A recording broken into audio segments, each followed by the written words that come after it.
Morning walk namin ni Panda. Dito ay past 10 AM. Wala na kaming kasabayan late na halos ng karamihan ang may aso dito. Naglalakad sila kapag maaga, saka kapag hapon. Panapasyal ba yung mga aso nila?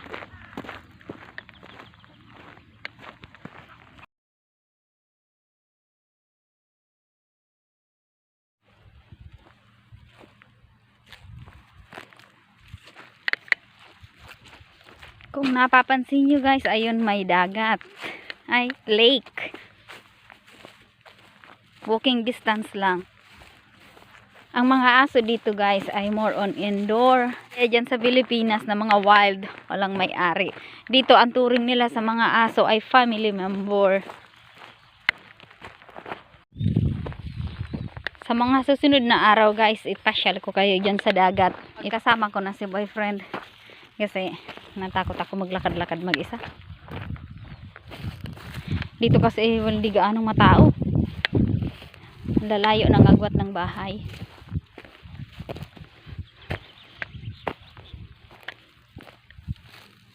Ito guys, ang handlace ng aso dito ganito. Napapaiksi, napapahaba. Yan, kung nakikita nyo yung mga puno, mga ilang weeks pa, spring na dito.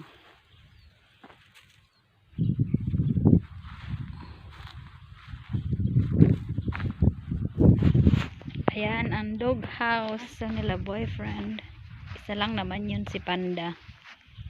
Pulutin natin to guys ng mga kahoy.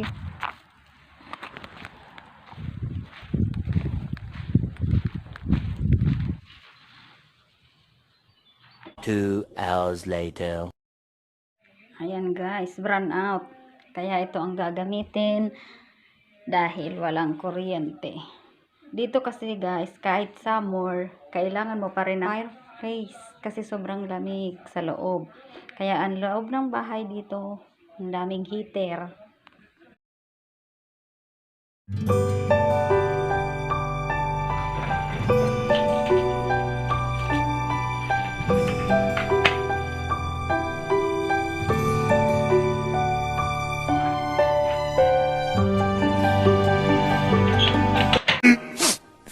Minutes later. Mga napamili namin kahapon, ipapakita ko sa inyo. Nag-unti-unti na kami guys mamili kasi para hindi mabigat sa bulsa. Mahal dito yung mga chocolate. Hindi naman to dito matutunaw dahil ay malamig naman.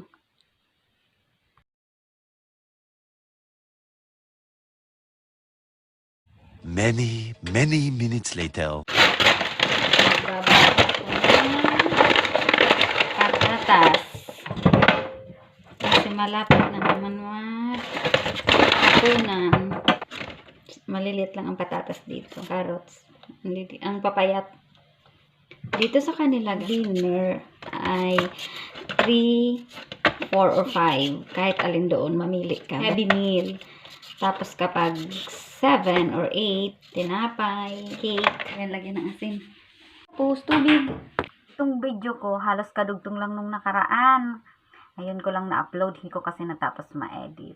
O paano ba yan? Hanggang dito na lang. Kita-kita na lang ulit tayo sa susunod kong video. Thanks for watching.